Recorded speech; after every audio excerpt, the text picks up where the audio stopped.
Hello, everybody. Today is the December the 11th, and as always, we're gonna tell the pen story. This pen story has changed a lot of people's life. I should light into why something happened to our life and how we can create or manifest our dream life in a very certain way.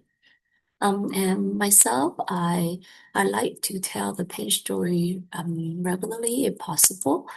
It could as a reminder to myself about the lesson from the pain story, and hopefully I'll be able to incorporate the lesson into my daily practice and will be able to, to understand and to accept them and and then to help to get my life in a better position, become and happier and more content. So let's get started, okay? What is this? It's a pen. What do we use a pen for? To write. Now there is a dog inside the room. I want to wait this in front of the dog. What does the dog do? The dog probably will sniffly chew this, right? Does the dog see this one as a pen? No. So for the dog, this one is not a pen, but for the human, this one is a pen. So who is correct, the dog or the human? The answer is both are correct. For the dog, this one is a chewing toy, while for the human, this one is a pen to rate. The dog is correct in the dog world, the human is also correct in the human world. So that is our first lesson. Both are correct. Now, let's imagine that there is a table in front of me. So I'm going to put this thing on the table and then both the dog and I will walk out the room. So inside the room, there'll be no human, no dog. What does this thing become? It is still a pen or chewing toy, or none of the above, right? It's become almost nothing, and the ancient wisdom called this one as the emptiness. The emptiness is actually a very magical definition. As we understand the emptiness, we'll be able to achieve anything in our life, just like Rishi Michael Roche applied the emptiness into his business and was able to build a business with a revenue of $250 million a year. He is also able to help several refugees. So what is the emptiness? Why is that so magical? Let's go back to the pen story, okay? So this thing is currently on the table where there's no human, no dog. This come back to itself and we call it the emptiness, okay? But because it has the emptiness, it also has the potential to become anything or anyone, depending on who or what is looking at that. So let's go back and see how this become, okay? So this thing is currently on the table, right? And it is almost nothing, but as soon as I go back into the room and I look at this becomes a pen. When the dog comes back to the room and the dog look at this becomes a chewing toy. And when both the dog and I come back to the room at the very same time, and we both look at this at the very same time, what does this thing becomes? It becomes two things, a pen for me and a chewing toy for the dog. So as I previously mentioned, so when we are by ourselves, we don't interact with anyone. We come back with our true self. We call it the emptiness. So the emptiness is not darkness, it's not nothingness, it's not blackness, no feeling or no thinking. Emptiness is just by itself, okay, by ourselves. Okay, and the emptiness is just our very existence of what we truly are. But then we always, almost all the time, when we interact with something or someone else. So we always has the potential to become anything or anyone, depending on who or what is looking at us at that very moment and what we are to them. So that is our second lesson. Along with the emptiness, we all have limitless potential. Now I see this as a pen. So does this pen coming from me or does this pen coming from the thing itself? This pen is actually coming from me. Why am I so certain? Because if this thing is the pen itself, the dog or anything in this entire universe will have to see it for what it is, which is a pen. But does the dog see this one as a pen? No. So this pen is actually coming from me. This pen is actually coming from my mind, and everything is actually coming from our mind. So that is our third lesson. Everything is actually coming from our mind. Now we all agree this pen is coming from my mind, right? So I'm going to change my mind. I'm going to believe this one become a diamond. Okay, so please pray with me. Diamond, diamond, diamond. Open my eyes. It's still a pen. So what in my mind that forced me to see this as a pen but not a diamond? There are seeds inside our mind that There are seeds inside our mind that the ancient call as karma.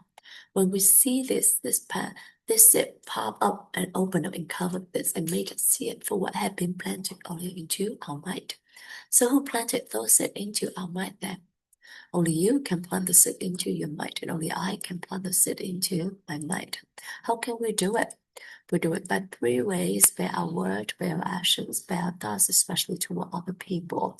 So, for instance, I'm gonna hold on to this. I'm gonna say that I have the pen. Would you like to have this pen? And when my friend say yes, please, I'd be so happy to give this to my friend with the hope that I can help my friend. So when I give this palm open up and both me and my friend will see it, and it's starting remark in my mind. A couple days later, when I see this, I recognize this one as a pen, which means that the seed of the pen has already been planted into my mind. And I pop up, open up, and covered this and made it seed for what had been planted earlier into our mind. So, so this is how a pen become a pen, and anything surround us become what and who they are to us. In the pen story, there are several meaningful lessons. Today we went over 4 different lessons. The first lesson is both are correct. So we learn to respect each other's opinion, we learn to respect each other's choices, and we learn to listen to each other with a compassionate heart.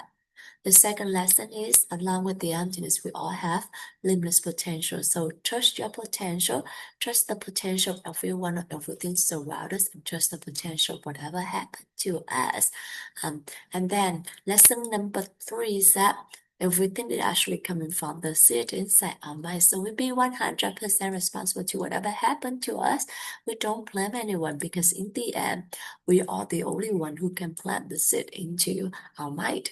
And lesson number 4 is, how to create or manifest our dream life using all the three previous lessons.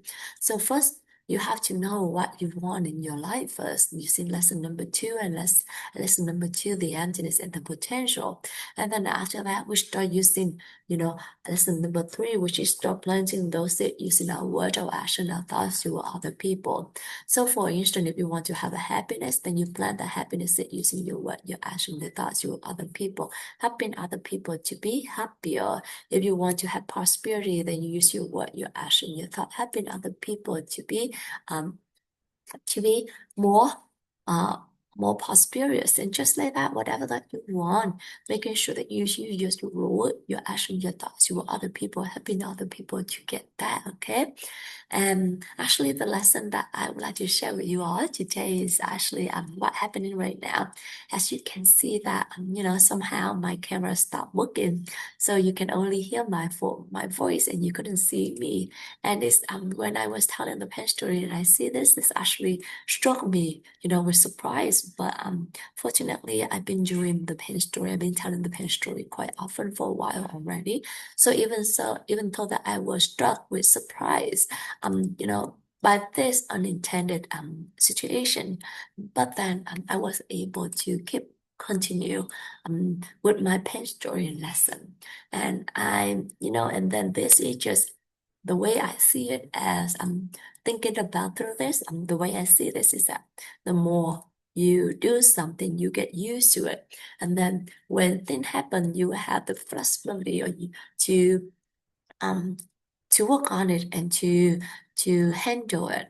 And of course, life is always, different. Life is a school and a full of different lessons. So it's just how we see, how we perceive the problem or the challenges that come up to us, and whether we have the discipline or the determination to move forward with that. I think that is something very important.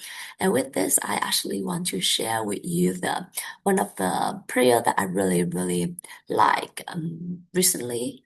For the past couple of years, actually, is that the serenity prayer, which means that the so it's gonna start with God, please but God, please give me the courage to change the thing that I can change, the serenity to accept the thing that I cannot change, and the wisdom to differentiate, to know the difference. So I think it's very important to know what we can and what we cannot change and whether we can move forward or not with any situation. So thank you so much for listening to me today. I know like it is quite a different video clip, but I hope that you'll be able to stay to the very end so that we'll be able to see the difference, okay? And it's actually a very different experience. So thank you so much for listening to me today. Thank you, and Lou, for accompanying me in this 3,000-day journey. And if by me sharing with you the pain story of my lesson is something good, I would like to dedicate that to my dearest family, to my friends, to my coworkers, to my clients, to my neighbors, and to any living things in this world or any other world with love, wisdom, and gratitude. Thank you so much. Have a beautiful day, everyone.